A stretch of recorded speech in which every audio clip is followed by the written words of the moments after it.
আমার প্রিয় ছোট্ট ভাই ও বোনেরা, কেমন আছো তোমরা সবাই? আশা করি ভালো আছো। স্বাগতম তোমাদের এসএসসি 2025 100% ফ্রি ক্র্যাশ কোর্স যেটা আছে সেটার পদার্থবিজ্ঞান ক্লাসে অধ্যায় 3 বেসিক ক্লাস বল। এর আগে কিন্তু 6টা লেকচার পাবলিশড হয়ে গিয়েছে।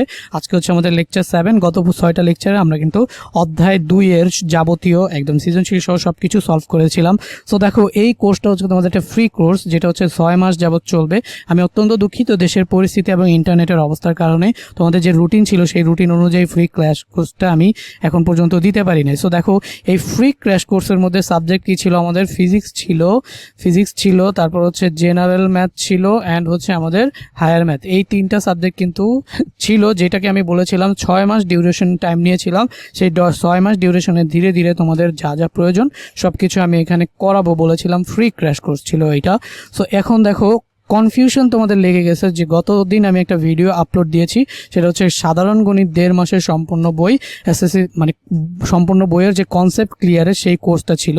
তো সেই কোর্সটাতে অনেকে আসলে যারা আমার নিয়মিত ভিডিও দেখো তাহলে তারা তো বুঝতেছো যে এটা কি, আর যারা দেখো না, যেমন একটা প্রিয় আমার ছোট ভাই কমেন্ট করেছে, ভাই আপনি বললেন প্রথমে ফ্রি, তারপর এখন পোল্টি খাইছেন। সো এইরকম কমেন্ট তুমি আমাকে করছো, হয়তো বা ভাইয়া বুঝো নাই। আরও একজন কমেন্ট করেছে যে ফ্রি করাবেন বলছিলেন, আবার কি হইলো, টাকা দিয়ে করাচ্ছেন যে। সো যাদের এরকম কনফিউশন আছে বা যারা এরকম কমেন্ট করতেছো বা ভাবতেছো যে ভাইয়া বললো ফ্রি এখন পোল্টি খাইতেছে, না ভাইয়া, তোমাদের আমি যে 6 মাসের ফ্রি ক্র্যাশ কোর্সটার কথা বলতেছিলাম, সেই ক্র্যাশ কোর্সটা কিন্তু 6 মাস যাবতই হবে। সো এটা আমাদের একটা ধীরবর্তী প্রক্রিয়া, মানে আস্তে আস্তে আমরা এটা করব। আর ওইটার জন্য তুমি যদি অপেক্ষা করতে না চাও, এমন আছে আর্টস আর কমার্সে শুধুমাত্র জেনারেল ম্যাথ সাবজেক্টটা। সো এই জেনারেল ম্যাথ সাবজেক্টটা অনেকে দেখা যায় যে অনেক বেশি দুর্বল, আর কারো এখনও সিলেবাসটা গুছানো হয় নাই বা কারো গুছানো হয়ে গেছে। সো তাদের জন্য শুধুমাত্র আর এটা শুধুমাত্র দেখো, ফ্রি ক্র্যাশ কোর্সটা ছিল সায়েন্সদের জন্য শুধুমাত্র, যে ফ্রি ক্র্যাশ কোর্সটা, সেই ক্র্যাশ কোর্সটা ছিল যে শুধুমাত্র সায়েন্সের জন্য। আর এই যে সাধারণ গণিতের যে ক্র্যাশ কোর্সটা, এটা কিন্তু সায়েন্স, কমার্স, আর্টস যে কেউ করতে পারবে। এখন এটাতে আমি বলছিলাম paid course, but paid course হওয়া সত্ত্বেও কিন্তু আমি তোমাদের একদম চাপায়া দেই নাই। যাদের প্রয়োজন তারা শুধুমাত্র এই পেইড কোর্সটা করবা, সেটা আমি বলেছিলাম। আর যাদের এফোর্ট আছে, এটার কোর্স ফি ছিল কত টাকা? কোর্স ফি ছিল হচ্ছে 1000 টাকা। 1000 টাকা 1.5 মাস, প্রায় 45টার মতো ক্লাস নেওয়ার কথা ছিল, আমি বলেছিলাম 1000 টাকায়।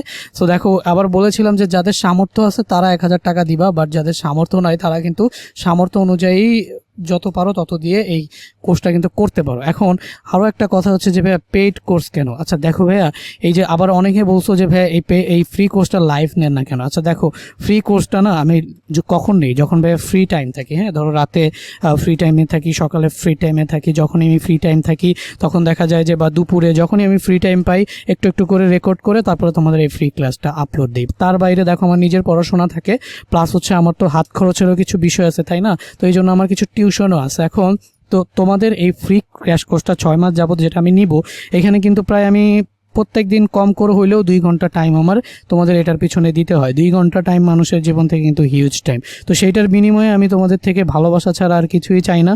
সো এটা আমি বন্ধ করতেছি না, এটা কন্টিনিউয়াসলি থাকবে। বাট এটা একটা মানে যেহেতু এটা একটা ফ্রি টাইমে আমি এই ক্র্যাশ কোর্সটা দিচ্ছি, সো এটা একটু ধীর প্রক্রিয়ায় আগাবে। এখন এটার পাশাপাশি তোমাদের যদি কারো প্রয়োজন মনে করো যে ভাইয়ার সাথে একদম ফিক্সড টাইম নিয়ে আমার গাইডলাইন্সে থেকে পড়াশোনা করবা, তাহলে তোমাদের ভালোবাসার জন্য তো ফ্রি কোর্সগুলো দিচ্ছি।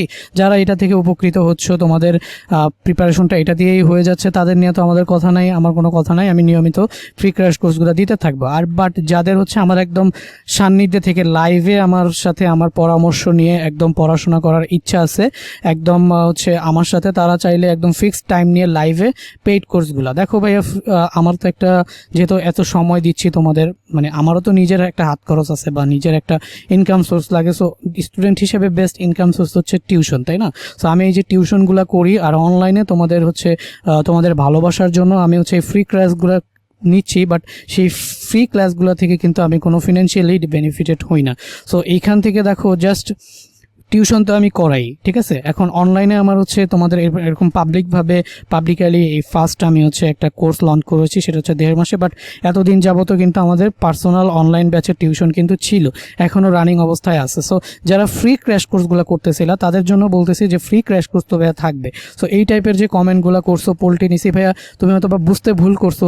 যদি তুমি আমার এই ভিডিওটা দেখে থাকো, আশা করি এখন তুমি বুঝছো যে ফ্রি ক্র্যাশ কোর্সের জায়গায় থাকবে। বাট ফ্রি ক্র্যাশ কোর্সটা এটা কিন্তু লাইভ না, হ্যাঁ, এটা হচ্ছে গিয়ে প্রি রেকর্ডেড কোর্স। আর আমি এটা যখনই ফ্রি টাইম পাই তখনই রেকর্ড করি। বাট লাইভ কোর্সগুলো যেখানে আমি একদম ফিক্স সময় দিয়ে অ্যান্ড 100% এফোর্ট দিয়ে তোমাদের গাইডলাইন্স দিব, সেগুলো হচ্ছে পেইড কোর্স। তো এখন শুধুমাত্র সায়েন্সের জন্য না, এটা কিন্তু science and commerce and arts সবারই কিন্তু আসলে এই জেনারেল ম্যাথটা থাকে। অ্যান্ড যাদের প্রিপারেশন একদমই গুছানো না, তো তোমাদের সামনেই তো টেস্ট চলে আসছে, তাই না? তো টেস্টের আগে দেখা যাবে যে সম্পূর্ণ বইটা তোমরা এখনও যাদের শেষ নাই, দেখো আমার ফ্রি ক্লাস কোর্সগুলো যারা করো তাদের অনেকেরই সাধারণ কোনো না কোনো বেসিক আছে বা তোমাদের পাস করার মতো অ্যাবিলিটি আছে। সো এই কোর্সটা হচ্ছে তাদের জন্য যাদের একদমই গুছানো না বা পাস করার অ্যাবিলিটি নেই। সায়েন্স, কমার্স, আর্টস যে কোনো গ্রুপের পেইড কোর্স মাত্র 1000 টাকা ফি দিয়ে এই পেইড কোর্সটা তোমাদের চাইলে করতে পারো। এটাতে একদম লাইভ হবে, সরাসরি আমার সান্নিধ্যে থাকবা। আর ফ্রি ক্র্যাশ কোর্স যেটা চলতেছিল, যেটা এতদিন তোমরা করতেছিলা, যেই ধাঁচে করতেছিলা ঠিক সেই ধাঁচেই এই ফ্রি ক্র্যাশ কোর্সটা কিন্তু হবে। বাট যারা বিষয়টা বুঝতেছিল না তাদের জন্য আমি বললাম তোমাদের ফ্রি ক্র্যাশ কোর্সের জায়গায় থাকবে ভাইয়া। এইভাবে কমেন্ট করাতে একটু আমি কষ্টই পাইছি যে তুমি হয়তো বা বুঝো নাই, তারপর আমি তোমাদের চেষ্টা করলাম এটা বুঝিয়ে দেওয়ার জন্য। সো যারা নিয়মিত ক্লাস করতেছিল ফ্রি ক্র্যাশ কোর্সের জায়গায় থাকবে। আর যাদের প্রয়োজন আমার একদম সরাসরি আমার সাথে এসে যুক্ত হতে চাও একদম লাইভে, তারা চাইলে 1.5 মাসে শুধুমাত্র সাধারণ গণিতের এই কোর্সটা করতে পারো। সো আবার আমি কিন্তু হচ্ছে টেস্টের পরে টেস্ট পেপার সলভিংয়ের একটা কোর্স থাকবে, ফ্রি ক্র্যাশ কোর্সও থাকবে, বাট টেস্ট পেপার সলভিংয়ের একটা আবারও পেইড কোর্স থাকবে। যারা একদম পুরো টেস্ট পেপার আমার সাথে সলভ করতে চাও তারা চাইলে ওই পেইড কোর্সটাতেও জয়েন করতে পারবা। তো আর কথা না বাড়িয়ে চলো এখনই ফ্রি ক্র্যাশ কোর্সটা শুরু করে দেই। আবারও বলি এটা কিন্তু 6 মাস, ঠিক আছে? 6 মাস ডিউরেশনে এই ক্র্যাশ কোর্সটা চলবে। বাট এটা হচ্ছে ধীর গতির কোর্স, আর এটা হচ্ছে অলওয়েজ প্রি রেকর্ডেডই থাকবে, আর পেইড কোর্সগুলো হচ্ছে লাইভ হবে। সো দেখো আজকে এই যে তোমাদের সানডে 8টা বাজে সকালবেলা ক্লাসটা দেওয়ার কথা ছিল, বাট রুটিন অনুযায়ী আবার মেনটেন করতে পারিনি। চেষ্টা করতেছি রুটিন অনুযায়ী তোমাদের ফ্রি ক্র্যাশ কোর্সটা আবার চালু করতে। সো এখন দেখো যা আজকে ক্লাসে তোমরা শিখবা সেটা হচ্ছে বল এবং বলের প্রকারভেদ। তারপর আমরা হচ্ছে জড়তা জিনিসটা কি সেটা দেখবো, ভরবেগ জিনিসটা কি সেটা দেখবো, এবং নিউটনের প্রথম সূত্রটা দেখবো। এরপরে আমরা কালকের যে ক্লাসটা থাকবে নেক্সট ক্লাসটা তোমাদের জন্য অনেক গুরুত্বপূর্ণ হতে যাচ্ছে। তো দেখো বল কি জিনিস, যা মনে করো যা, আচ্ছা সংজ্ঞাটাকে পড়ি তারপর আমি তোদের, যা স্থির বস্তুর উপর ক্রিয়া করে তাকে গতিশীল করে বা করতে চায়, বা গতিশীল বস্তুর উপর ক্রিয়া করে তার গতির পরিবর্তন করে বা করতে চায় তাকে বল বলে। বলকে এফ দ্বারা সূচিত করা হয়। ধরো এই যে একটা বস্তু, সেটা মনে করো যে কি আছে, স্থির আছে। তো তুমি জাস্ট এখানে হাত দিয়ে এই বস্তুটাকে হালকা একটুখানি করে ধাক্কা দিলা, তাহলে বস্তুটা একটুখানি সরে গেল না? তাহলে এই যে ধাক্কাটা দিলা হাত দিয়ে, তোমার হাত দিয়ে কোনো একটা কিছু যে বের হইলো, তো এটারই আমরা কি বলবো, বল। এখন দেখো এই বস্তুটা যদি অনেক ভারী হয় তাহলে তুমি এটাকে সরাতে চাইছো বাট এটা সরে নেই, তাহলে গতিশীল করতে চাইছো বাট গতিশীল হয় না। এই জন্যই বলছি যে গতিশীল ক্ষয় করবে বা করতে চাইবে। দেখো তুমি গতিশীল করতে চাইছো, তার মানে কি তুমি বল দিছো, বাট এটা সম্পূর্ণরূপে গতিশীল হয় নাই, ঠিক আছে? গতিশীল করতে চাইছো বাট গতিশীল হয় নাই, তাও তুমি যেটা দিছো সেটা হচ্ছে কি, বল। ধরো একটা ফুটবল গড়ায় আসতেছে। তো তুমি এখানে দাঁড়া থেকে ধরো এই ফুটবলটাকে পা দিয়ে আটকায় ফেলবা। তো এই যে একটা গতিশীল বস্তু, তাকে হচ্ছে তুমি স্থির করার চেষ্টা করলো। ধরো এই যে এখানে আসছে, পা দিয়ে তুমি এটা আবার হাত দিয়ে ধরে ধরো এটা আটকায় ফেললা, ওই বস্তুটা বা ফুটবলটা আসতেছিল যেটাকে হাত দিয়ে ধরে তুমি আটকায় ফেললা। তাহলে দেখো গতিশীল করে বা করতে চায় বা গতিশীল বস্তুর উপর ক্রিয়া করে তার গতির পরিবর্তন করে। তার মানে দেখো বস্তুটা কি ছিল, একটা বেগে ছিল, তুমি এটাকে কি করে ফেললা, স্থির করে ফেললা। তো ওই যে তুমি যেই হাত দিয়ে তুমি যে এটার বিরুদ্ধে, গতির বিরোধিতে যেটা প্রয়োগ করলা, সেটাই হচ্ছে কি বলো তো, বল। তার মানে বল কি, বল হচ্ছে কোন একটা বস্তু, একটা ধর্ম যা স্থির বস্তুকে গতিশীল করে বা গতিশীল বস্তুকে স্থির করে বা করতে চায়। দেখো স্থির যদি করতে না পারে তোমাকে নিয়ে চলে যেত, তাহলে তুমি যে স্থির করার চেষ্টা করছো সেই তখনই তুমি কি দিছো, বল দিছো। সো বল যেহেতু একটা নির্দিষ্ট দিকে কাজ করে, ধরো তুমি যদি এই বস্তুটাকে এই দিক বরাবর বল দাও তাহলে বস্তুটা এই দিক বরাবরই সরবে। তার মানে বলের একটা কি থাকে বলতো, নির্দিষ্ট দিক থাকে। তাহলে বল একটা কি রাশি বলতো, ভেক্টর রাশি, কারণ এর মান ও দিক উভয়ই আছে। সো তুমি এদিকে ধাক্কা দিলা, তাহলে এটা একটা নির্দিষ্ট দিকে, মনে করো তুমি কতটুকু বল দিলা, এই যে 5 নিউটন। তো বলের একক কি, নিউটন। একটু পরেই দেখাচ্ছি আমি তোমাদের, বলের একক হচ্ছে নিউটন। তাহলে তুমি এখানে বল দিলা 5 নিউটন বল, তাহলে বস্তুটা সরে এখানে ধরো এখান থেকে এখানে চলে আসলো, ঠিক আছে? বস্তুটা ধরে, তাহলে দেখো তো যেদিকে বল দিছো সেদিকেই বস্তুটা সরণ করছে না, তার মানে বলের মানও আছে এবং হচ্ছে বলের কি, দিকও আছে। তাই বল একটা কি রাশি, ভেক্টর রাশি। এখন দেখো এখানে বলের একক, সো এখানে দেখো বলের একক কি, বলের একক হচ্ছে নিউটন। বলের একক কি, বলের একক হচ্ছে নিউটন। একে হচ্ছে kg metre per second square বলা হয়, ঠিক আছে। বলের একক হচ্ছে নিউটন, যেটাকে kg metre per second square বলা হয়। কারণ কি দেখো, অলরেডি তোমরা যদি একটা সূত্র জানো সেটা কি এফ, বল এফ ইকুয়াল টু কি এম এ, বল F equal to M A. কেন এখানে আমি এটা দেখাই নাই, কারণ এই সূত্রটা আমি তোমাদের প্রমাণ করব নিউটনের দ্বিতীয় সূত্রটা থেকে বল এফ ইকুয়াল টু এম এ, এই সূত্রটা আসছে কিভাবে আসছে সেটা প্রমাণ করব দেখে এই জাস্ট এখানে বলের সূত্রটা লিখে নেই, বাট বল F equal to M A. তো এই যে দেখো এম এর একক কি বলতো কেজি, আর ত্বরণের একক কি বলতো মিটার পার সেকেন্ড স্কোয়ার। তার মানে আমরা বলের একক পাচ্ছি কি kg metre per second square, যেটাকে বলা হয় কি বলতো নিউটন বলা হয়। তাহলে এখন দেখো বলের একক তো বুঝলা, তাহলে মাত্রা হচ্ছে এমএলটি ইনভার্স 2।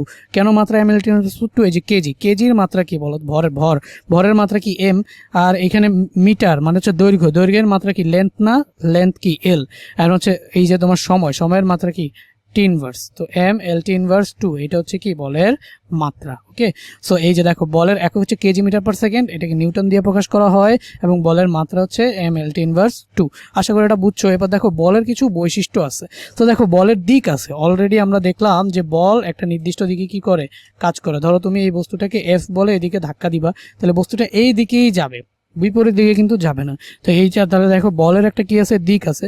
বল জোড়ায় ক্রিয়া করে, মানে দেখো তুমি যখন এই বস্তুটাকে এইদিকে ধাক্কা দিছো না, তাহলে এই বস্তুটা থেকেও তুমি একটা ধাক্কা ফিল করবা। আপাতত এটা তোমার যদি এই বিষয়টা তুমি যদি না বুঝো, তাহলে আপাতত একটু ওয়েট করো, কারণ নেক্সট ক্লাসে নিউটনের তৃতীয় সূত্রে এটা আমি তোমাদের বিস্তারিতভাবে বুঝাবো। তো আপাতত জাস্ট এটা মনে রাখো, বল জোড়ায় ক্রিয়া করে। কোনো বল একটি বস্তুতে ত্বরণ সৃষ্টি করতে পারে। তো তুমি দেখতেই আসো, যেহেতু বস্তু এই যে এই বস্তুটা মনে করো যে ইউ ইকুয়াল টু 0 স্থির ছিল, তুমি যেহেতু বল দেওয়া শুরু করছো, তার মানে এটার বেগ কি হয়ে যাবে বলতো, পরিবর্তন হয়ে যাবে না। বল দিয়ে মানে এটা আগে স্থির ছিল, এখন মনে করো গতিশীল হবে। সো গতিশীল হয়ে এটার বেগ হয়ে গেল ধরো হচ্ছে 5 মিটার পার সেকেন্ড। তার মানে ধরো তো বেগের কি হয়েছে, পরিবর্তন হয়েছে না, বা বেগ বৃদ্ধি পাচ্ছে না। তাহলে বেগ বৃদ্ধির হারকেই আমরা কি শিখছিলাম বলতো, ত্বরণ। এই যে V minus you by T, তাহলে এটা করতে সময় লাগছে মনে করো টি সেকেন্ড। তাহলে আমরা এখান থেকে দেখছি যে এই যে ভি মাইনাস ইউ মানে হচ্ছে বেগের পরিবর্তন যেহেতু হবে, বল দিছো, বস্তুটাকে ধাক্কা দিছো, বস্তুটা জায়গা থেকে সরে গেছে, তার মানে বস্তুর বেগের পরিবর্তন হয়েছে। আগে ছিল স্থির, এখন মনে করো বেগ হয়েছে 5 মিটার পার সেকেন্ড, তখন আমরা ত্বরণ পাই, বেগের পরিবর্তনের হার থেকে ত্বরণ পাই। তাহলে কোনো বল একটি বস্তুতে ত্বরণ সৃষ্টি করতে পারে। ঠিক আছে, বল কোনো বস্তুকে বিকৃতি করতে পারে। মনে করো তোমার কাছে যেটা আছে, তোমার কাছে ধরো তোমার কাছে একটা প্লাস্টিকের বোতল আছে। তো এই প্লাস্টিকের বোতলটাকে তুমি যদি হচ্ছে হাত দিয়ে চাপ দাও, তুমি যদি হাত দিয়ে ধরে মনে করো একদম জোরে একটা চাপ দাও, তাহলে হাত দিয়ে ধরে চাপ দিলে এটা কি দলামোচা হয়ে যাবে না বলো তো? হাত দিয়ে ধরে যখন চাপ দিবা, এটা কি দলামোচা হয়ে যাবে না? তাহলে বল কোনো বস্তুতে কি করতে পারে, বিকৃত করতে পারে। সো এখন দেখো আমরা বলের বৈশিষ্ট্য দেখলাম, এখন আমরা দেখবো বলের প্রকারভেদ আছে। দেখো বলকে প্রধানত 4টা মৌলিক বল হিসেবে স্বীকৃতি দেওয়া হয়। তাহলে দেখো সাধারণত আমরা হচ্ছে বলকে মৌলিক বল হিসেবে ভাগ করতে পারি। সো 4টা মৌলিক বল রয়েছে আমাদের। এই 4টা মৌলিক বল কি, যে আগে মৌলিক বল কি সেটা আগে আমরা একটু দেখি। মৌলিক বল বা ফান্ডামেন্টাল ফোর্স কি, যে সকল বল মূল বা স্বাধীন, মানে এই বলগুলাই হচ্ছে সবকিছুর মূলে আছে, মূল বা স্বাধীন। অর্থাৎ যে সকল বল অন্য কোনো বল থেকে উৎপন্ন হয় না, বা অন্য কোনো বলের কোনো রূপ নয়, বরং অন্যান্য বল এই সকল বলের কোনো না কোনো রূপের প্রকাশ, তাদেরকে কি বলা হয়, মৌলিক বল বলে। মানে এই বলগুলো একদম স্বাধীন, বা এগুলাই হচ্ছে একদম মূল বল, যেগুলো কারোর উপর কি করে না, নির্ভর করে না। তাহলে এই মৌলিক বলগুলো 4টা মৌলিক বল রয়েছে আমাদের। এই যে মহাকর্ষ বল, তাহলে মহাকর্ষ বলের সাথে তোমরা সবাই পরিচিত। তড়িৎচুম্বক বল, সবল নিউক্লিয় বল, দুর্বল নিউক্লিয় বল। এখন এই কোন বলটা আসলে কি বুঝায় সেটা আমরা একটু বিস্তারিতভাবে আলোচনা করি। প্রথমে আসি আমরা মহাকর্ষ বলটা কি বুঝায়। তাহলে দেখো আমরা জানি হচ্ছে আমাদের পৃথিবী বা যে এই মহাবিশ্বের যে কোনো দুইটা বস্তু, তাহলে মহাবিশ্বের কথা ভুলে যাও। মনে করো এই যে আমাদের পৃথিবী কোনো একটা বস্তুকে, যে একটা বস্তু এম ভরের কোনো একটা বস্তু, এই পৃথিবী এই বস্তুটাকে নিজের দিকে কি করবে বলতো, আকর্ষণ করবে না। তাহলে পৃথিবীর এই কোনো বস্তুকে নিজের দিকে আকর্ষণ করার, এটাকে আমরা কি বলি বলতো, অভিকর্ষ বলি না, এটাকে আমরা কি বলি, অভিকর্ষ বল বলি। এখন পৃথিবী এবং এই পৃথিবীর যে কোনো দুইটা বস্তুর মধ্যে যে আকর্ষণ, সেই আকর্ষণটাকে আমরা কি বলি বলতো, মহাকর্ষ বল। তার মানে আমি এই দুইটা বস্তুর মধ্যে একটা পৃথিবী আর একটা অন্য বস্তু, ধরো একটা আমি যদি বলি চাঁদ আর সূর্য, এই যে চাঁদ আর হচ্ছে গিয়ে সূর্য, তাহলে চাঁদ আর সূর্যের আকর্ষণ বল, এটাকে আমরা কি বলবো বলতো, মহাকর্ষ বল। এটাকে আমরা বলবো হচ্ছে মহাকর্ষ বল। আর চাঁদ আর পৃথিবীর আকর্ষণ বল কি বলো, চাঁদ আর পৃথিবীর আকর্ষণ বল হচ্ছে অভিকর্ষ বল। চাঁদ আর পৃথিবীর আকর্ষণ বল, এটাকে আমরা কি বলি, এটাকে আমরা বলি হচ্ছে অভিকর্ষ বল, ঠিক আছে। তো দেখো মহাকর্ষ অভিকর্ষ আসলে একই জিনিস, পৃথিবীর সাথে কোনো একটা বস্তুর আকর্ষণকে আমরা কি বলি, অভিকর্ষ। যাই হোক, তো মহাকর্ষ দেখো দুইটা বস্তুর ভরের কারণে তাদের মধ্যে যে আকর্ষণ বল, সেই বলটাকেই আমরা কি বলি বলতো, মহাকর্ষ বল। ভরের কারণে মহাবিশ্বের যে কোনো দুইটি বস্তুর মধ্যকার পারস্পরিক আকর্ষণ বলকে মহাকর্ষ বল বলে। কোনো বস্তুর ওজন হচ্ছে মহাকর্ষ বলের ফলশ্রুতি। যেমন আমাদের পৃথিবীতে কোনো বস্তুর ওজন হচ্ছে, সেই ওজনটাই হচ্ছে কি বলতো, মহাকর্ষ বল। এবং এই যে চাঁদ সূর্য মহাকর্ষ, এই যে চাঁদ আর সূর্যের আকর্ষণ, এটা মহাকর্ষ বল। চাঁদ আর পৃথিবী এটাও একটা মহাকর্ষ বল, বাট পৃথিবীর সাথে যেহেতু এটা আমরা অভিকর্ষজ বল বলি। তো দেখো মহাকর্ষের পাল্লা কি অসীম, মানে এই বলটা অসীম পর্যন্ত ক্রিয়া করতে পারে। আর গ্র্যাভিটন নামে একটা কণার কারণে এই বলটা কি করে কার্যকর হয়। দেখো এটা এই তোমাদের মাঝে মাঝে কোয়েশ্চেন চলে আসে যে মহাকর্ষ বল কোন কণার কারণে সৃষ্টি হয়, বা মহাকর্ষ বল সৃষ্টিকারী কণার নাম কি। তো দেখো মহাকর্ষ বল সৃষ্টিকারী কণার নাম হচ্ছে গ্র্যাভিটন। গ্র্যাভিটন নামে কণার কারণে মহাকর্ষ বল সৃষ্টি হয়, আর এটার পাল্লা হচ্ছে অসীম। এখন তড়িৎ চুম্বক বল কি, দেখো তুমি যদি কোনো একটা বস্তুকে অপর একটা বস্তুর সাথে ঘর্ষণ করো, তাহলে এই যে ধরো যারা স্থির তড়িৎ পড়ছো তারা জানো যে কোনো একটা বস্তু, সাপোজ তুমি হচ্ছে এই যে ধরো তোমাদের মাথার এই যে চুল আছে, এই যে মাথার চুলের সাথে যদি একটা চিরুনিকে তুমি যদি ঘর্ষণ করো, এই যে মাথার চুলের সাথে যদি একটা চিরুনিকে ঘর্ষণ করো বা একটা কলমকে ঘর্ষণ করো, দেখবা সেটাকে কাগজগুলোকে কি করে আকর্ষণ করে। এটার কারণ কি, দুইটি আহিত কণা তাদের আধানের কারণে যখন আমরা এখানে ঘষাঘষি করব, কি এটা থেকে ধনাত্মক আধান বা ঋণাত্মক আধানের স্থানান্তরিত হবে। তো ওই বস্তুগুলো কি হবে বলতো, তড়িৎভাবে আহিত হবে। সো ওই আহিত অবস্থায় ধনাত্মক আর ঋণাত্মক আধান, ধরো এই যে তোমার মাথার চুল ঋণাত্মক হয়ে গেল আর এই চিরুনিটা পজিটিভ হয়ে গেল, তো তখন দেখা যাবে যে তোমার মাথার চুলকেও এই চিরুনিটা কি করতেছে, আকর্ষণ করতেছে। এটা খেয়াল করে দেখো, চিরুনি কিন্তু মাথার চুলকে কি করে, আকর্ষণ করে। ওকে, তো এই যে দেখো এই যে আহিত হওয়ার পরে দুটি আহিত কণা তাদের আধানের কারণে একে অপরের উপর যে আকর্ষণ বা বিকর্ষণ বল প্রয়োগ করে, মানে দুইটা আহিত কণা তাদের আধানের কারণে যে আকর্ষণ বা বিকর্ষণ বল প্রয়োগ করবে, তাদেরকে আমরা কি বলবো, তড়িৎচুম্বক বল। তাহলে তড়িৎচুম্বক বল আবার মহাকর্ষ বলের চেয়ে অনেক বেশি শক্তিশালী। কেন, দেখো এই যে ধরো এখানে একটা কাগজ, সেই কাগজটারে এই চিরুনিটা টেনে উপরের দিকে আকর্ষণ করে নিয়ে গেল।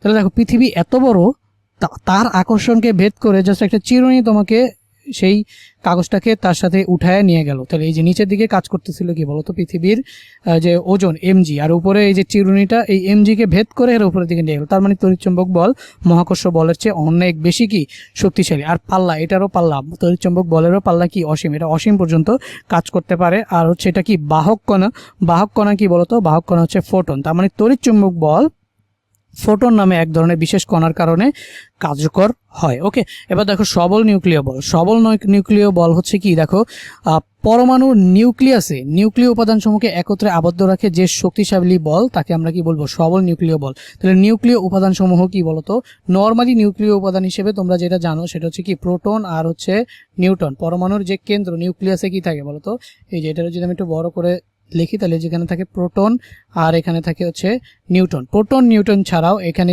তোমার হচ্ছে গ্র্যাভিটন, নিউক্লিয়ন, আরও কি জানো হচ্ছে পদার্থ, যেগুলো তোমরা হায়ার স্টাডিজে শিখবা সেগুলো কিন্তু থাকে। ঠিক আছে, তো এখানে আমাদের প্রোটন আর নিউট্রন, নিউক্লিয়াসের মেইন উপাদান হচ্ছে প্রোটন আর নিউট্রন।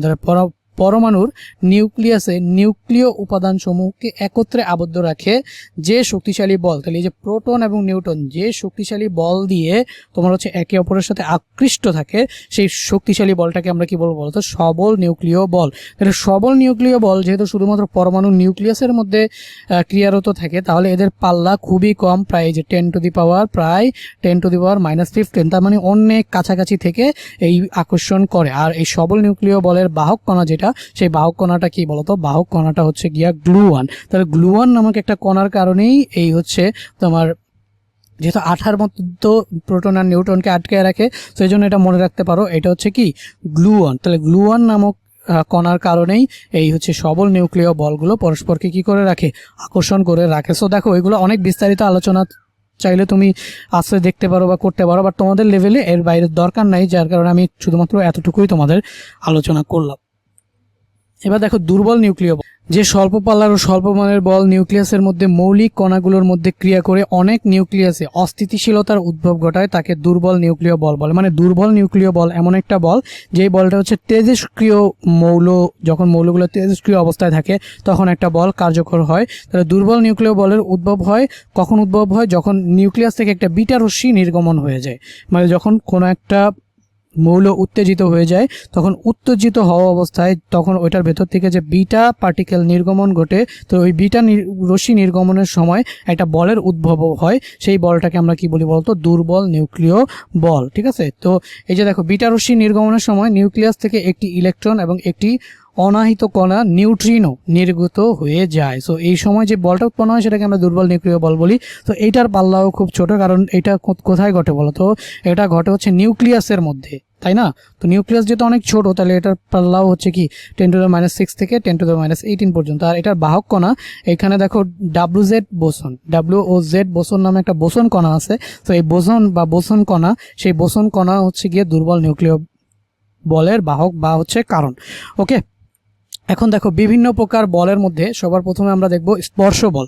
যে বল সৃষ্টির জন্য দুইটি বস্তুর স্পর্শের প্রয়োজন হয় সেটাই হচ্ছে কি স্পর্শ বল। তার মানে দেখো যে বল সৃষ্টির জন্য দুইটি বস্তুর প্রত্যক্ষ সংস্পর্শের প্রয়োজন হয় তাকে স্পর্শ বল বলে। তাহলে স্পর্শ বলের উদাহরণ হলো ঘর্ষণ। যেমন মনে করো এই যে এখানে একটা বস্তু, এই যে একটা বস্তুকে তুমি ধরো ফ্লোরের উপর দিয়ে ঠেলে নিয়ে যাচ্ছ, আরেকটা বস্তুকে রাস্তার পিচ ঢালা যে রাস্তাগুলো আছে না, এই যে খড়খড়া পিচ পাথরের কঙ্করযুক্ত রাস্তা, সো এই যে এইরকম একটা রাস্তার মধ্যে দিয়ে ধরো এটারে ঠেলে নিয়ে যাচ্ছ, তুমি বলো তো কোন বস্তুটাকে তোমার ঠেলে নিয়ে যেতে কষ্ট হবে? অবশ্যই এই পিচ ডালা খড়খড়া রাস্তার মধ্যে দিয়ে তোমার বস্তুটাকে ঠেলে নিয়ে যেতে কষ্ট হবে। এটার কারণ কি বলো তো? যখন কোনো একটা বস্তুতে তুমি বল প্রয়োগ করো, তাহলে বস্তুটার স্পর্শ তলে বলের বিপরীত দিকে আরেকটা বল কাজ করে। ঠিক আছে, বলের স্পর্শ তলে বলের বিপরীত দিকে আরেকটা বল কাজ করে, সেই বলটাকে কি বলা হয়? ঘর্ষণ বল। তাহলে বল দিচ্ছ যেদিকে, ঘর্ষণ কাজ করে তার বিপরীত দিকে। এখন তল যত মসৃণ ঘর্ষণ বল তত কম।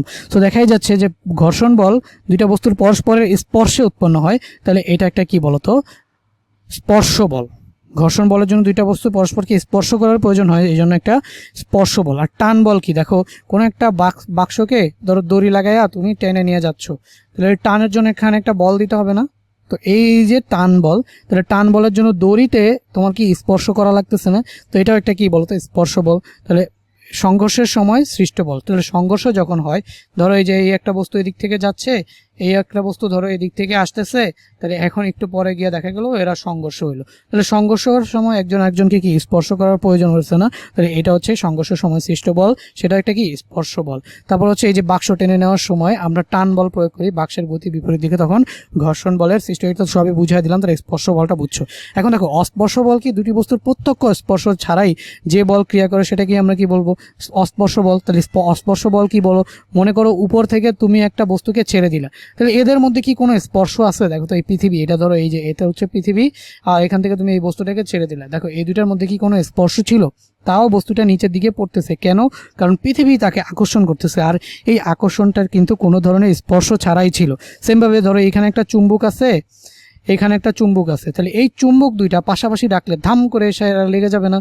ধাম করে এসে এরা লেগে যাবে কিনা বলো? তার মানে এদের দেখো স্পর্শ করা ছাড়াই এদের ভেতরে একটা আকর্ষণ বল কি করতেছিল? কাজ করতেছিল। স্পর্শ করা ছাড়াই এদের ভেতরে একটা আকর্ষণ বল কাজ করতেছিল, সেইটাকেই আমরা বলবো অস্পর্শ বল, কারণ এদের মধ্যে কোনো স্পর্শ ছিল না।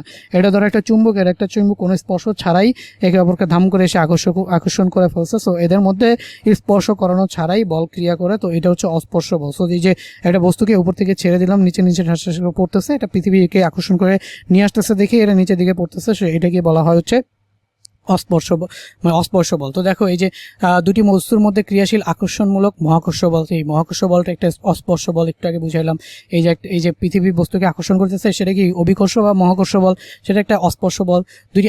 দুটি আহ্নিক বস্তুর মধ্যে ক্রিয়াশীল আকর্ষণ বা বিকর্ষণ তড়িৎ বল, মানে দুইটা আহ্নিক মানে কি এটা আহিত হবে, ঠিক আছে? এটা হচ্ছে আহ্নিক বা হচ্ছে আহিত, দুইটা আহিত বস্তুর মধ্যে ক্রিয়াশীল।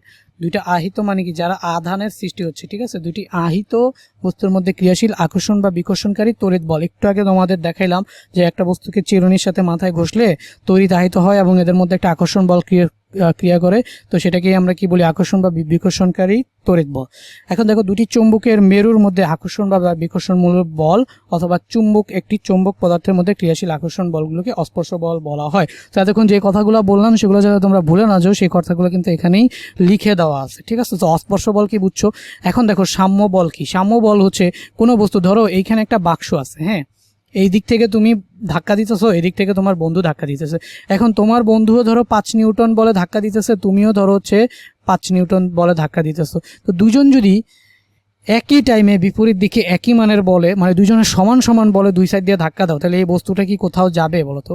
এই বস্তুটা কি কোথাও যাবে? এই বস্তুটার net force F net, F net মানে হচ্ছে নেট মানে কি একদম হচ্ছে লব্ধি, হ্যাঁ, বা হচ্ছে মোট।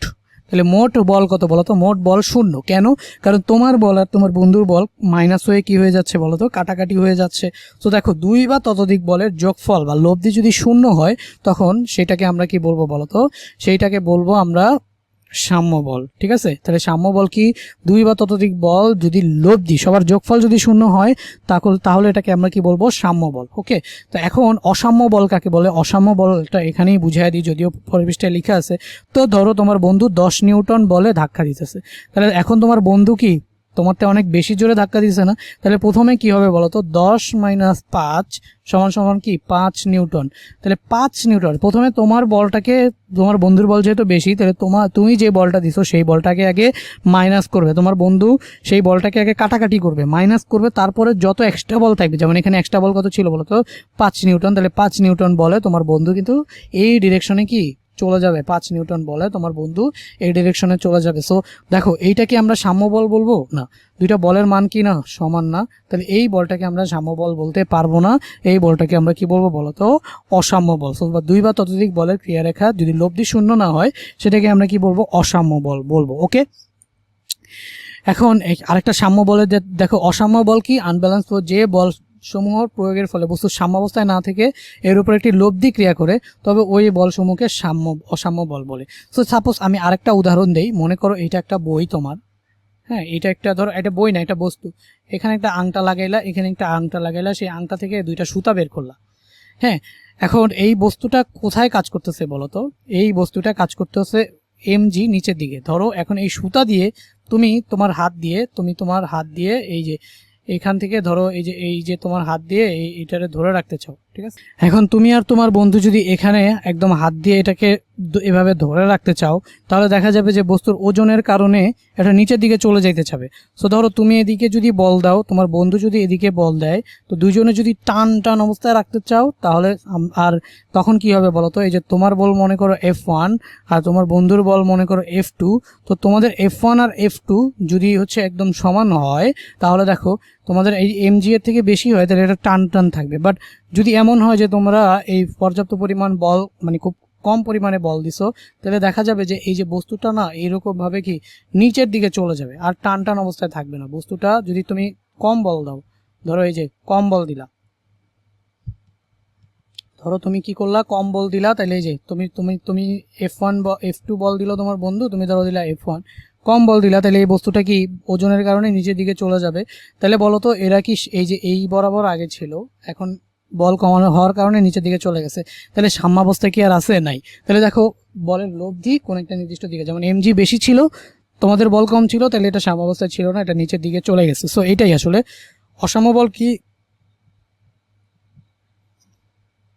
যে বল বা বলসমূহের প্রয়োগের ফলে বস্তু সাম্যাবস্থায় না থেকে এর উপর একটি লব্ধি বল ক্রিয়া করে, তবে ওই বল বা বলসমূহকে অসাম্য বল বলে। সো এখানে দেখো, এই যে টান টান অবস্থায় রাখছিল, একটুখানি ঢিল দিলা, তাহলে এখন লব্ধি আর সমান থাকলো না, বস্তুটা নিচের দিকে নেমে চলে গেল। তো এটাকে আমরা কি বলবো? অসাম্য বল। তো সাম্য বল আর অসাম্য বল আশা করি বুঝছো। এবার দেখো ভরবেগ। তাহলে সহজ কথা ভাইয়া, বস্তুর ভর আর বেগের গুণফলকে কি বলা হয়? ভরবেগ।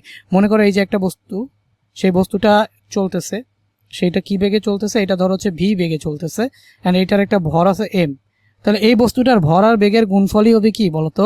ভরবেগ। তাহলে এই ভরবেগকে পি দিয়ে প্রকাশ করা হয়, তাহলে পি ইকুয়াল টু কি এমভি। এখন বেগ যেহেতু এটা একটা নির্দিষ্ট দিকে যাচ্ছে, তার মানে বেগের একটা কি আছে? দিক আছে।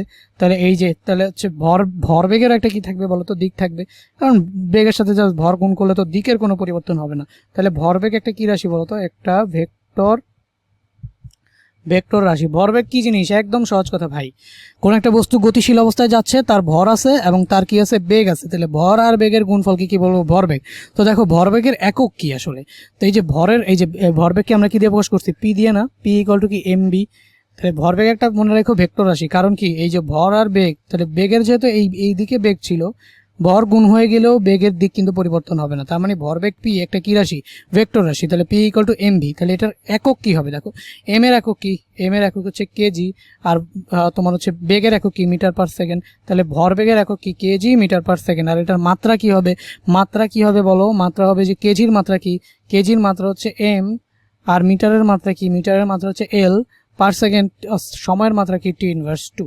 তাহলে ভরবেগের একক হচ্ছে কেজি মিটার পার সেকেন্ড, আর ভরবেগের মাত্রা হচ্ছে এম এল টি ইনভার্স 1। তার মানে ভর ও বেগের গুণফলকে আমরা কি বলবো, ভরবেগ। ভরবেগের একক হচ্ছে কেজি মিটার পার সেকেন্ড, ভরবেগের মাত্রা হচ্ছে এম এল টি ইনভার্স 1। ওকে, এখন দেখো জড়তা। তাহলে এইটা খুবই গুরুত্বপূর্ণ একটা কনসেপ্ট, ভালো মতো বুঝো। প্রত্যেক পদার্থ যে অবস্থায় আছে চিরকাল সেই অবস্থায় থাকতে চাওয়ার যে প্রবণতা, সেই অবস্থা বজায় রাখতে চাওয়ার যে ধর্ম, তাকে আমরা কি বলবো, জড়তা।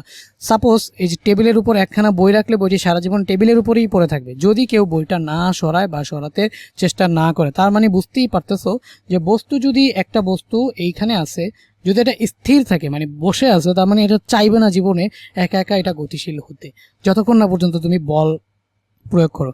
আবার একটা বস্তু মনে করো গতিশীল আছে, সাপোজ ধরো একটা ক্রিকেট বল, এটা গতিশীল আছে, এটা চাইবে না জীবনে কোনোদিন থামতে, এটা সারা জীবন তার গতিটাকে ধরে রাখতে চাইবে। তখন তুমি বলতে পারো যে ভাইয়া আমি তো দেখি যে একটু পরেই ফুটবল বলটা গিয়ে থেমে যায়, কেন? কারণ ওইখানে কিন্তু আরেকটা বল আছে, এই যে থামানোর পিছনেও একটা বল আছে। সেই বলটা কে বলো তো? এই যে বলটা হচ্ছে ওজন বা পৃথিবী ওই বস্তুটাকে টেনে নিজের দিকে নিয়ে যাচ্ছে না। এই একটা ফুটবল যখন যায়, তাহলে এই জীবনেও থামতে চায় না, কিন্তু থামানোর জন্য কি লাগবে? যেমন এইটা কোনোদিনও চলতে চায় নাই, চলার জন্য কি লাগতো বলো তো? বল লাগতো। সো বল দিলে এটা চলবে। আবার কোনো একটা বস্তু কোনোদিন থামতে চাইবে না, তো থামানোর জন্য কি লাগবে বলো তো? থামানোর জন্য একটা বল লাগবে, যেই বলটা প্রয়োগ করে কে বলো? পৃথিবী। যার কারণে আমরা দেখতে পাই যে পৃথিবীতে কোনো বস্তু গতিশীল থাকলেও সেটা কি হয়ে যায়, একটা পরে থেমে যায়। কারণ কি? থামানোর জন্য আরেকটা বল কাজ করে, সেই বলটা কে বলো তো? ওজন বা হচ্ছে অভিকর্ষ বল। সেইটার কারণে বস্তুটা পৃথিবীর সাথে লেগে গিয়ে, এবং ঘর্ষণ আরেকটা বল আছে, সেটা বিস্তারিত পরে একটা ক্লাসে হচ্ছে বা ইন্টারও এটা আলোচনার বিষয়। আপাতত তোমরা জাস্ট বুঝো যে ঘর্ষণ আসলে অভিকর্ষ বলেরই একটা ফল। সো এই যে দেখো, তাহলে এই যে বস্তুটা স্থির আছে, সেটাকে সরাইতে যেমন বল লাগে, বস্তুটা গতিশীল থাকলে থামাইতেও তেমন কি লাগে, বল লাগে। সেই বলটা কে দেয়? পৃথিবী দেয়। তার মানে আমরা বুঝলাম বস্তু থামতেও চায় না, গতিশীল থাকলে থামতেও চায় না, আর স্থির থাকলে গতিশীলও হতে চায় না। তাহলে গতিশীল বস্তুকে থামাইতেও বল লাগে, আর হচ্ছে স্থির বস্তুকে গতিশীল করতেও বল লাগে। তাহলে এই যে হচ্ছে বস্তুটার ধর্মটা, যে সে স্থির আছে সে স্থির থাকতে চাইবে, সে গতিশীল আছে সে গতিশীল থাকতে চাইবে। তা এই ধর্মটাকেই বলা হয় হচ্ছে জড়তা বা ইনার্শিয়া। এখন দেখো, আমি যদি একটা গাড়ির সিট আঁকি, ধরো এটা হচ্ছে একটা গাড়ির সিট, হ্যাঁ, খুবই সুন্দর একটা গাড়ির সিট। ওকে, সো এই সিটের মধ্যে ধরো হচ্ছে এই যে সিটের মধ্যে তুমি হচ্ছে এখানে আরাম করে বসে আছো। তো ধরো তুমি এখানে আরাম করে বসে আছো, হ্যাঁ, তো এই যে পায়ে হেলান দিয়ে তুমি এখানে ধরো আরাম করে বসে আছো, এটা হচ্ছে তোমার হাত। সো যখন তুমি এখানে আরাম করে বসে আছো, সো দেখো, যখন তুমি এখানে আরাম করে বসে আছো, গাড়িটা যখন চলতেছে, তো ধরো আরাম করে এখানে বসে আছো, একটা গাড়ি যখন চলতে থাকে, তো এটা ধরো হচ্ছে একটা গাড়ির সিট। ধরো গাড়িটারে আমি একটা স্পেশাল গাড়ি বানিয়ে দিলাম, এটা হচ্ছে গিয়া মানে এমন একটা গাড়ি যেখানে একটা সিট, সেই সিটের মধ্যে শুধুমাত্র তুমি বসে আছো, আর কেউ বসে নাই, হ্যাঁ। সো এই যে একটা গাড়ি, এভাবে ধরো গাড়িটা চলতেছে। সো এই যে গাড়িটা যখন রাস্তার মধ্যে দিয়ে গাড়িটা যখন চলতেছে, এই যে ধরো রাস্তার মধ্যে দিয়ে গাড়িটা যখন চলতেছে, তখন গাড়ির সাথে তোমার শরীরের নিচের অংশ কি স্থির থাকে। এই জিনিসটা একদম তুমি প্রত্যেকটা যখন গাড়িতে বা বাসে বা বাইকে যাত্রা করো, তো দেখো যখন তুমি বসে আছো, তোমার বন্ধু যদি ঠাস করে বাইক ছেড়ে দেয়, দেখবে কি তুমি পিছনের দিকে হেলে যাইতেছো। কারণ কি? কারণ তোমার শরীরের নিচের অংশ সামনের দিকে গাড়ির সাথে গতিশীল হইলেও তোমার শরীরের উপরের অংশ চায় কিন্তু সে যেই অবস্থাটা মানে স্থির ছিল, সেই স্থিতিটা কিন্তু সে এই অবস্থানে থাকা অবস্থায় ধরে রাখতে চায়। যার কারণে সে পেছনের দিকে কি করবে বলতো? হেলে পড়বে। যার কারণে সে পেছনের দিকে হেলে পড়বে। ওকে, আর হচ্ছে দেখো, যখন তুমি হচ্ছে আবার গাড়িটা অনেক জোরে স্পিডে আছে, হুট করে ব্রেক করে ফেললো, ব্রেক করলে তোমার শরীরের নিচের অংশ গাড়ির সাথে ব্রেক করে থেমে গেল, বাট উপরের অংশ আবার চাইবে কি বলতো? সামনের দিকে ঝুঁকে পড়তে। কারণ কি? তোমার শরীরের নিচের অংশ গাড়ির সাথে স্থির হয়ে গেছে, বাট শরীরের উপরের অংশ বা মাথার অংশটা সেইটা চাইবে গতিশীল থাকতে।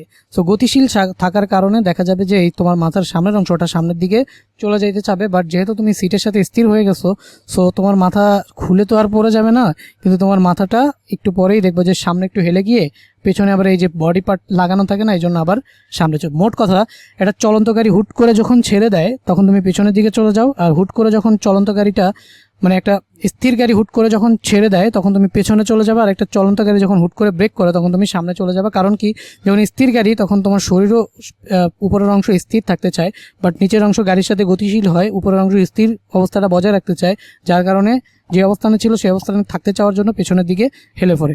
আবার দেখো গতিশীল গাড়ি তোমার সম্পূর্ণ তুমি গাড়ির সাথে তোমার উপরের অংশ নিচের অংশ সব গতিশীল, হুট করে ব্রেক করে ফেললে নিচের অংশটা কি হয়ে গেল বলো, হুট করে ব্রেক করলে নিচের অংশটা হয়ে গেল স্থির, বাট উপরের অংশটা এখনো কি থাকলো বলো, গতিশীল থাকলো। এই গতিশীল থাকার কারণে এটা সামনের দিকে ঝুঁকে পড়ে। ওকে, সো এইটা হচ্ছে আমাদের জড়তা রিলেটেড আলোচনা ছিল। আর এই জড়তার যে পরিমাপক সেটা হচ্ছে কি, ভর। তাহলে ভর দিয়ে আমরা জড়তাকে প্রকাশ করি। তাহলে জড়তার পরিমাপক কি, জড়তার পরিমাপক হচ্ছে ভর। ভর দিয়ে আমরা জড়তাকে পরিমাপ করি। ওকে, সো এই জড়তার এখন প্রকারভেদ যদি দেখতে চাও তাহলে জড়তা কত প্রকার, জড়তা হচ্ছে দুই প্রকার। একটা হচ্ছে আমাদের স্থিতি জড়তা, আর একটা হচ্ছে কি গতি জড়তা। তাহলে স্থিতি জড়তা অলরেডি আমি ডিসকাস করে ফেলছি। স্থিতিশীল বস্তু চিরকাল স্থির থাকতে চাওয়ার যে প্রবণতা তাকে আমরা বলবো হচ্ছে স্থিতি জড়তা। যেমন গাড়ি হঠাৎ চলতে শুরু করলে যাত্রা পিছনের দিকে হেলে পড়ে গাড়ির গতির জড়তার জন্য। আবার দেখো গতি জড়তা কি বলতো, ওকে, গতি জড়তা কি, গতিশীল বস্তু চিরকাল সমবেগে গতিশীল থাকতে চাওয়ার যে প্রবণতা, একই গতি অক্ষুণ্ণ রাখতে চাওয়ার যে ধর্ম তাকে গতি জড়তা বলে। যেমন চলন্ত গাড়ি হঠাৎ থামলে যাত্রী সামনের দিকে ঝুঁকে পড়ে স্থিতি জড়তার জন্য। একটু আগে তোমাদের বললাম না, গতি জড়তার কারণেই বস্তু পিছনের দিকে তোমার হচ্ছে কি সামনের দিকে ঝুলে পড়ে, যে গাড়ি হঠাৎ চলা শুরু করলে যাত্রী পেছনের দিকে হেলে পড়ে গতি জড়তার জন্য, এটা হবে স্থিতি জড়তার জন্য। স্থিতিশীল বস্তু চিরকাল স্থির থাকতে চাওয়ার যে প্রবণতা সেটা স্থিতি জড়তা। আর গাড়ি হঠাৎ চলতে শুরু করলে যাত্রী পেছনের দিকে হেলে পড়ে, এটা কিসের জন্য, স্থিতি জড়তার জন্য। ঠিক আছে, আবার দেখো চলন্ত গাড়ি হঠাৎ থামলে যাত্রী সামনের দিকে ঝুঁকে পড়ে। তো চলন্ত গাড়ি হঠাৎ থামলে যাত্রী সামনের দিকে ঝুঁকে পড়ে, এটা কিসের জন্য, গতি জড়তার কারণে। স্থিতি জড়তা আর গতি জড়তা বুঝতে পারছো আশা করি। এরপর হচ্ছে আমাদের নিউটনের গতিসূত্র। তো নিউটনের গতিসূত্র রিলেটেড যে ক্লাসগুলো, দ্বিতীয় সূত্র তৃতীয় সূত্র নেক্সট ক্লাসে আলোচনা করবো। আজ হচ্ছে নিউটনের প্রথম সূত্র। দেখো জড়তা ও বলের সংজ্ঞা নির্দেশক সূত্র কি বলছে, বাহ্যিক কোনো বল প্রযুক্ত না হলে স্থির বস্তুর চিরজীবন কি থাকবে, স্থির থাকবে, এবং গতিশীল বস্তু সুষম দ্রুতিতে সরল পথে চলতে থাকবে। মানে তুমি যদি বাইরে থেকে, যে এটা কি জড়তারই একটা সংজ্ঞা না, দেখো তো, বাহ্যিক বল প্রযুক্ত না হলে স্থির বস্তু সারা জীবন স্থির থাকতে চাইবে এবং গতিশীল বস্তু সুষম দ্রুতিতে সরল পথে চলতে থাকবে। এই যে নিউটনের প্রথম সূত্রটা আসলে কি জড়তারই কথা। এই যে একটা স্থির বস্তু আছে, তুমি যদি বল না দাও, তুমি যদি এই বল না দাও, তাহলে স্থির থাকলে স্থিরই থাকবে। আর যদি এটা গতিশীল থাকে, ধরো এই যে এটা গতিশীল আছে, যদি পৃথিবীর বল না দিত তাহলে পৃথিবীর উপরেই কোনো বস্তু কোনোদিন থামতো না। সো এটাই নিউটনের প্রথম সূত্র, জাস্ট জড়তা রিলেটেড সূত্র। জড়তা ও বলের সঙ্গে নির্দেশ সূত্র, সেটা আমাদের কি বলে, বাহ্যিক কোনো বল যদি প্রযুক্ত না হয় তাহলে স্থির বস্তু চিরদিন স্থির থাকবে এবং গতিশীল বস্তু সুষম দ্রুতিতে সরল পথে চলতে থাকবে। এটা আর কিছুই না, জাস্ট একটু আগে তোমাদের যেই জড়তার কনসেপ্ট বলছি সেই জড়তার কনসেপ্টই কিন্তু নিউটনের গতিসূত্র। সো আশা করি ক্লাসটা তোমাদের ভালো লেগেছে। পরবর্তী ক্লাসটা দেখার জন্য চ্যানেলটা যারা সাবস্ক্রাইব করো না সাবস্ক্রাইব করে রাখো, আর ভিডিওতে একটা লাইক এবং কমেন্ট দিয়ে আমার সাথেই থাকো।